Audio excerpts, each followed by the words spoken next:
Oh, Kirby, how is Nintendo able to make you cuter than you already are? And at the same time, how are they able to make your already easy yarn-themed platformer even easier?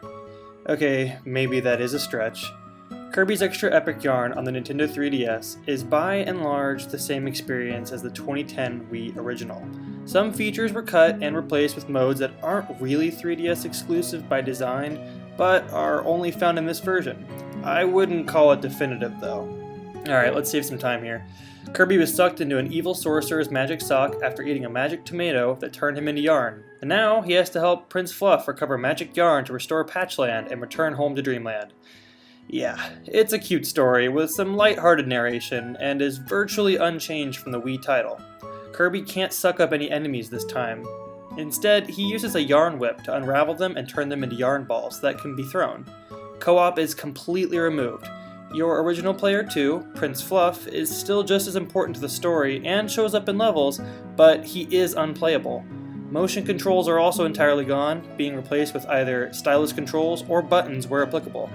There are two new side modes, King Dedede's Go Go Go and Slash and Bead, as well as a new difficulty option upon entering each level. Amiibo and Street Pass functionality are also supported. Lastly, in a game that was already incredibly easy, power-ups are now abundant in the levels.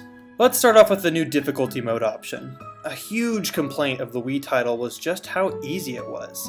You couldn't actually die. If you took damage or fell in a bottomless pit, Kirby would lose the collectible currency, beads, but you'd still be happily on your way towards the goal. In normal mode, this is still the case. In the new devilish mode, it seems that the criticisms of how easy this charming romp is were addressed, but only sort of. In this new mode, Kirby does have a health bar, 5 little pips that make a star. Falling in a pit, getting crushed, taking damage, etc. will all cause Kirby to lose one of these pips. The only way to restore them is to find Prince Fluff somewhere in the level, and he is usually only present once. He will restore your life bar entirely. So the incentive to not be reckless is strong, as healing is sparse. At the end of the level, the total amount of health pips you have are allocated into a small chart, earning you small prizes. It's not far off of a Yoshi's Island design. Collect the various hidden prizes throughout the level, while also trying to beat it without taking damage. Additionally, in Devilish mode, a new enemy tries to hunt you down throughout the majority of the level and often changes up how it attacks level to level. This can range from dropping spiky balls on you, bulldozing at you, or even trying to spear you with its tail. It can be defeated like any other enemy, but will respawn after a few seconds.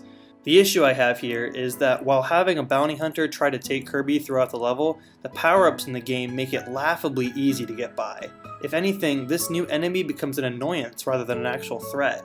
The power-ups, which are tiny little hats for Kirby to wear, equip Kirby with a sword, endless bombs, yarn balls, 3 whips, and more, making for dealing with enemies, the bounty hunter, and the level's challenges much easier. There are areas in Kirby's Extra Epic Yarn where yarn ammo is sparse, so what you do have is best to hold on to in case you come across a collectible that is walled off. But if you have endless ammo, this completely voids the challenge, and these power-ups are present in the so-called Devilish mode, which would imply it's harder. I get that you want to show off the new content, but it is coming at the expense of the difficulty option itself, and this game was already a walk in the park. The Amiibo only amplify this. Kirby's Amiibo gives you an endless supply of even bigger yarn balls. Meta Knight's Amiibo gives you a larger range when slashing a sword. If you wanted to, you could play this with your own rule set by just not touching the power-ups. It's just weird that they were there to begin with. There were levels that were much busier in terms of what to keep my attention on, so getting through the end with all the collectibles and a full life bar is tricky, but those were few and far between compared to the overall experience. Speaking of easy, the 2 new minigame modes are also cakewalks. King Dedede's Go Go Go is a minigame where you get to play as the beloved penguin and run as fast as you can while collecting beads. You want to get the best time and the most beads, while jumping, plowing through, and sliding under various obstacles. Slash and Bead is a minigame where you fly as Meta Knight through an auto-scrolling level. You slash enemies and collect the beads for the best score. These were really fun, and a nice break from the main adventure. However, there are only 4 levels in each of these modes, so they are here and gone like breath on a mirror. The only other feature is Street Pass, which would be an exclusive use of the 3DS's hardware, because yes, this title does not support 3D. You can design what Kirby's apartment looks like by dragging around the collectible furniture you find in the levels via a touchscreen. You can also save the design and then have it sent out to anyone you Street Pass with, thus letting you create an apartment of designs to look at. It's cute, but Animal Crossing did it first.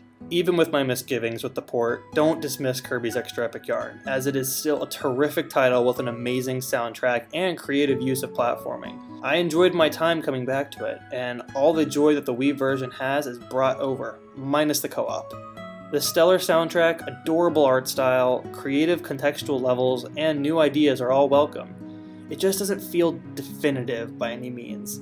I could tell they were trying to address the difficulty complaints, and they definitely delivered on giving the player the tools to make a harder experience, but ultimately, it comes down to how hard you want to make it for yourself. I wouldn't call it extra epic because of these shortcomings.